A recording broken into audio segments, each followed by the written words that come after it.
تمام دیکھنے اور سننے والوں کو السلام علیکم۔ آج ہم بات کریں گے بیت المقدس کے بارے میں کہ یہ اصل جنگ ہے کیا۔ بیت المقدس جو ہے وہ 3 مذاہب کی مقدس جگہ ہے۔ مسلمانوں کے لیے یہ قبلہ دوم ہے، عیسائیوں کے لیے یہ حضرت عیسیٰ علیہ السلام کی جائے ولادت کی جگہ ہے، اور یہودیوں کے لیے یہ ہیکل سلیمان ہے، یعنی حضرت سلیمان علیہ السلام یہودی ان کو اپنے بادشاہ مانتے تھے۔ شروع کرتے ہیں حضرت ابراہیم علیہ السلام سے، جن کے 2 بیٹے تھے، اسماعیل اور اسحاق۔ اسحاق علیہ السلام کے بیٹے تھے حضرت یعقوب۔ یہی سے کہانی شروع ہوتی ہے اسرائیل کی۔ اسرائیل یعنی اللہ کا بندہ، اور یہ لقب حضرت یعقوب علیہ السلام کو دیا گیا۔ حضرت یوسف علیہ السلام نے جب کفیل مصر بنے تو آپ کو حکم ہوا کہ اپنے تمام خاندان یعنی آل یعقوب کو مصر بلایا جائے، اور مصر کی سرزمین کا ایک مخصوص حصہ ان کے لیے مختص کیا گیا، اور اللہ کی طرف سے کہا گیا کہ اے آل یعقوب، اس سرزمین میں تمہارے لیے برکتیں ہیں۔ حضرت یوسف علیہ السلام 12 بھائی تھے، اس لیے اللہ تعالیٰ نے ان کے لیے 12 چشمے بھی جاری کیے، اور یوں اس سرزمین کا نام حضرت یعقوب کے لقب سے اسرائیل پڑ گیا، جسے آج یروشلم بھی کہا جاتا ہے۔ آپ کی نسل سے کم و بیش 70,000 انبیاء کرام آئے۔ حضرت یوسف کے بھائی یہودا کی نسل آگے بڑھی تو اس میں سے آنے والے تمام بنی اسرائیل یہودی کہلائے۔ وقت گزرتا گیا اور حضرت موسیٰ علیہ السلام کا دور آیا۔ جب فرعون نے مصر کی آپ پر تنگی کی تو بنی اسرائیل کے ساتھ آپ کو مصر سے نکلنا پڑا۔ اس دوران بنی اسرائیل پر اللہ تعالیٰ کی بہت سے کرم نوازیاں بھی ہوئی، جس میں من و سلوہ تھی، چشموں کی بہتات تھی۔ من و سلوہ جو اسرائیل کے قوم کے لیے آسمان سے من و سلوہ یعنی کانا اترتا تھا۔ چشموں کی بہتات تھی، بہت زیادہ چشمے تھے ان کے پاس۔ مچھلیوں کے شکار کا ذکر قرآن پاک سے بھی ملتا ہے، اور وہی ہمیں ایک گائے کا ذکر بھی ملتا ہے، جس کے لوتڑے سے مردے نے اللہ کے حکم سے زندہ ہو کر اپنے قاتل کا بتایا۔ اس گائے کی نشانی اللہ تعالیٰ نے قرآن پاک میں بیان فرمائی، جو کہ ایک سرخ مائل رنگت کی گائے تھی، اور ایسی گائے آج بھی یہودیوں کے نزدیک مقدس مانی جاتی ہے۔ حضرت موسیٰ علیہ السلام کے بعد دیگر انبیاء بھی آئے۔ اس دوران میں حضرت موسیٰ علیہ السلام اور ان کے دور کے کچھ باقیات، تورات، من و سلوہ کا کچھ حصہ بنی اسرائیل نے ایک صندوق میں محفوظ کر لیا۔ یہ اللہ کی طرف حضرت آدم کو دیا گیا ایک خاص صندوق تھا، جو نسل در نسل نبیوں کے پاس رہا، جسے قرآن میں تابوت سکینہ کے نام سے پکارا گیا ہے، اور یہ یہودیوں کو اپنی جان سے زیادہ عزیز ہے۔ حضرت داؤد علیہ السلام نے جب جالوت کو ہرا کر اس سے تابوت سکینہ حاصل کیا تو یوں بنی اسرائیل نے انہیں نبی تسلیم کر لیا، اور حضرت داؤد علیہ السلام نے اس صندوق کی حفاظت کے لیے ایک ہیکل تعمیر کروانا شروع کیا، جو کہ ان کی زندگی میں مکمل نہ ہو سکا۔ ان کے بیٹے حضرت سلیمان علیہ السلام نے جنوں کی مدد سے اس کو مکمل کروایا، اور اسی دوران میں آپ کی وفات بھی ہو گئی۔ اسی وجہ سے اسے ہیکل سلیمانی کہا جاتا ہے۔ بعد ازاں بابل کے بادشاہ بخت نصر نے اسرائیل پر حملہ کیا، اور یوں ہیکل سلیمانی کو بھی گرا دیا گیا، اور تابوت سکینہ بھی اپنے ساتھ لے گیا۔ سیرکس دی گریٹ نے دوبارہ یہ شہر حاصل کیا، یہودیوں کو دوبارہ یہاں آباد کیا، اور تابوت سکینہ کو بھی واپس لایا۔ ہیکل سلیمانی ایک دفعہ پھر تعمیر کیا گیا۔ پھر وقت گزرتا گیا اور حضرت عیسیٰ علیہ السلام کی آمد ہوئی، جنہیں نعوذ باللہ یہودیوں نے نہ دجال، ناجائز اور کیا کیا لقب دیے۔ یہاں سے یہودیوں میں سے 2 الگ قومیں ہو گئیں، ایک یہودی اور دوسرے عیسائی۔ یہودیوں نے سازش کر کے حضرت عیسیٰ علیہ السلام کو صلیب پر چڑھانا چاہا، اور اللہ تعالیٰ نے انہیں اپنے پاس اٹھا لیا۔ اس کے بعد یہودیوں اور عیسائیوں میں کئی چھوٹی موٹی جنگیں ہوئی۔ پھر عیسائی رومی بادشاہ ٹائٹس نے اس شدت سے یروشلم پر حملہ کیا کہ اس پورے علاقے کی اینٹ سے اینٹ بجا دی۔ یوں ہیکل سلیمانی کو گرا دیا گیا، جس کی صرف ایک دیوار اس وقت اپنی اصلی حالت میں موجود ہے، جسے دیواری گریا کہا جاتا ہے، جہاں یہودی جا کر تورات کی تلاوت کرتے ہیں اور گروزار بھی کرتے ہیں۔ تابوت سکینہ بھی نہ جانے کہاں غائب ہو گیا۔ ٹائٹس کے حملے کے بعد یہودی آخری نبی کے انتظار میں تھے، کیونکہ کیونکہ اللہ پاک کا ان سے وعدہ تھا کہ انہیں پھر عروج بخشا جائے گا۔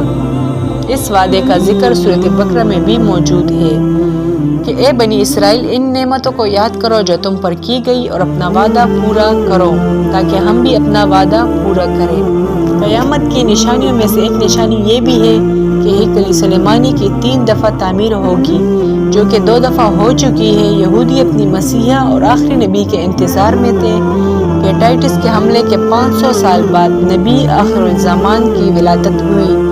یہاں یہودیوں کو یہ جھٹکا لگا کہ سارے نبی حضرت اسحاق علیہ السلام کی نسل سے ہیں، تو آخری نبی حضرت اسماعیل علیہ السلام کی نسل سے کیوں آ گئے، اور انہوں نے ایمان لانے سے انکار کر دیا۔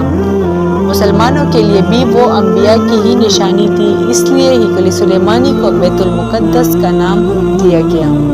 اسلام کے آغاز میں یہودیوں کو قائل کروانے کی خاطر ہی بیت المقدس کی جانب منہ کر کے نماز ادا کرنے کا حکم ہوا، کیونکہ یہودی اس طرف منہ کر کے عبادت کیا کرتے تھے۔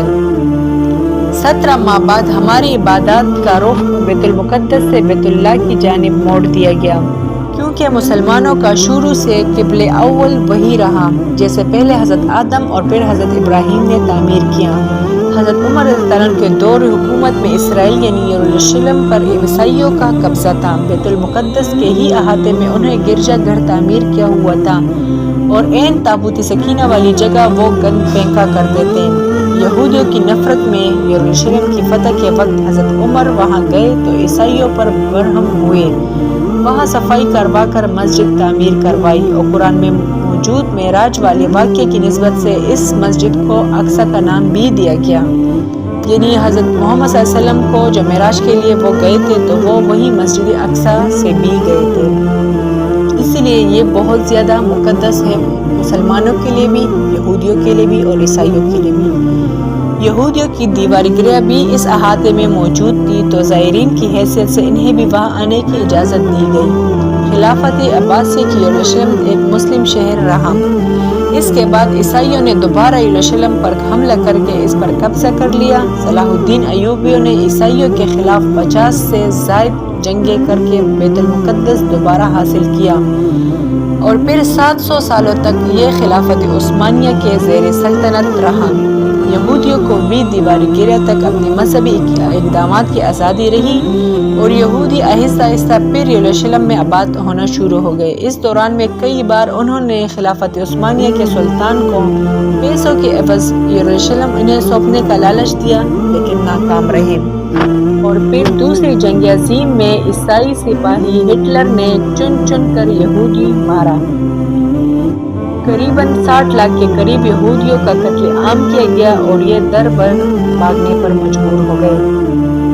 اس دوران میں انہیں یہ اندازہ ہو چکا تھا کہ انہیں اب خود اپنی پہچان بنانی ہے، اور بائبل میں موجود یہودیوں کے آخری عروج سے قبل والی کئی نشانیاں بھی ظاہر ہو چکی تھیں، اور وہ یہ تسلیم کر چکے تھے کہ ان کا آخری مسیحا اب دجال ہوگا، جس کی بدولت پوری دنیا میں ان کا دوبارہ بول بالا ہوگا۔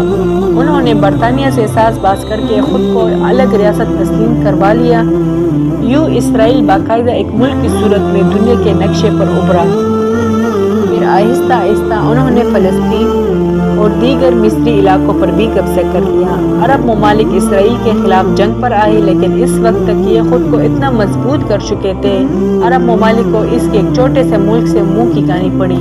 عیسائیوں نے بھی دیکھ لیا کہ اب ان سے لڑ کر کچھ وصول نہیں ہونا، تو باقاعدہ گرجا گھروں میں پادریوں نے تقریبات منعقد کی اور یہودیوں کے لیے معافی کا اعلان کیا گیا۔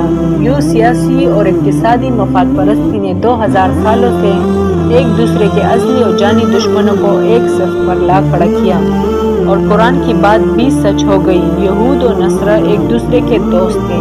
یہودیوں کے دو عقائد کے مطابق وہ ہیکل سلیمانی کی حفاظت نہیں کر پائے تو خود کو قصوروار کہتے ہیں، خود کو سزا دینے کے لیے زنجیروں اور چمڑے سے پیٹتے ہیں، اور دیوار گرہ کے پاس آ کر آہو جاری کرتے ہیں۔